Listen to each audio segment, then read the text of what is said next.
Alright, Victorum Gaming fans, we're back with some more SPQR content. We're going to start our series on looking at the different talent trees for your heroes, and we're going to start today off with the Archer of Legend tree. So, as you can see here, there is one base ability everyone has to have called Eye of the Hawk, and then there's basically two different routes that you can go with there. So, crippling shot, critical shot, one arrow, one kill, or you jump down there and you go precision shot and armor cracker.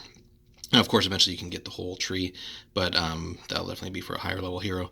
So, as it says here, Archer of Legend, there's nothing more dangerous than this hero with a bow. Skill at hitting targets at range. He is a superlative shot. These talents may only be used in conjunction with a bow, so keywords there. All right, so we start off with the requirement. Eye of the Hawk, so you have to use a special and shoot there. So prereq is range +2 or higher, which is still easily done with a base hero, level 1 hero.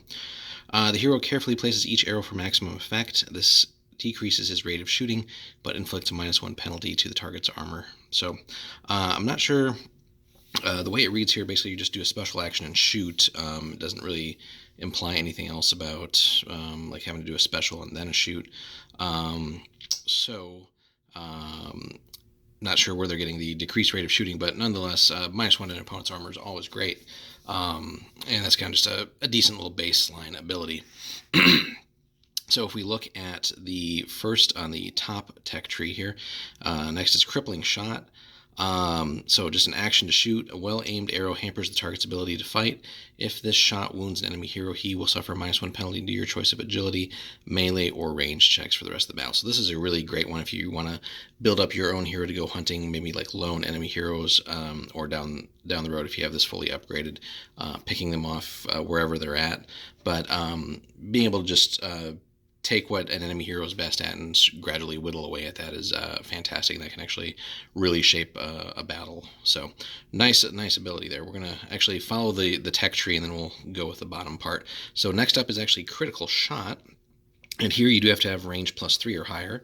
And here you use a special action to do your shot. The hero has a deep understanding of anatomy and where to place an arrow for maximum effect. If this attack damages an enemy, it will inflict double the number of wounds. So really cool there. Certainly great at picking off like individual cavalry models, working on low-level heroes that aren't maybe so well geared for defending against range. So anytime you can double wounds, that's certainly great. And then we go to the last ability here, which is again a special, no prereq, interestingly. But obviously you're going to have +3 or higher, since you have to have that for the preceding ability. This hero, or the hero, shoots a deadly arrow seemingly guided by the hands of the gods themselves. If it damages an enemy, it will inflict triple the normal amount. So if you go the full distance on this tech tree, being able to do triple damage with every single shot is just absolutely deadly. So you could actually pick off mounted Praetorians with this. But certainly this is scary for any low-level hero, or just any hero in general. Being able to put 3 wounds on anybody is actually quite scary. So very, very nasty ability there. And triple damage for those people who do bring things like scorpions, or any like ranged artillery or anything like that, or even war elephants. You can start gradually whittling away at them with 3 wounds a pop. So really nasty ability there. Then we go to the bottom level, and there it's basically precision shot and armor cracker. So precision, another special ability. With careful aim, the hero is able to pick out targets from within a crowd. The hero may shoot enemies locked in close combat, and he may freely target heroes. So again, you do have to use a special for that. So, but nonetheless, if enemies are trying to hide from you, certainly you can go after them that way. And then the other ability, armor cracker, which is a great one just because it's a passive ability. So even the most heavily armored opponent is no match for this hero, and his arrows have an uncanny knack for opening up weak spots in the target's armor. All attacks made by this hero's bow inflict a -1 penalty to the target's armor checks, in addition to any other penalty other talents might have. So it's a really great one to get just because that's always active, and then it will stack with the other abilities.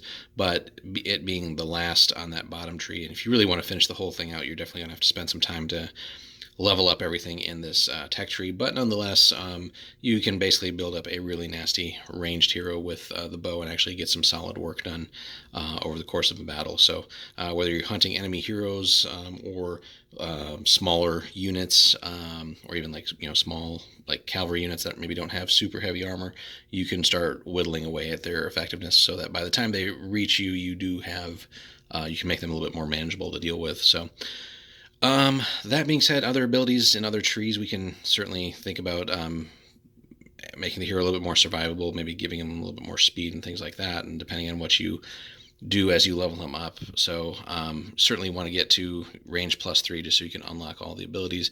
But at some point, even range +4 will be great. Just hitting on 2s at short range is going to be fantastic. And there's other abilities in other trees, like I said, that you can combo some more things with. But certainly a great thing if you're going all in on ranged. You can't really just sort of dabble in this and really get too much use out of it. I think you really do have to build a specific hero for this and kind of go all in on that.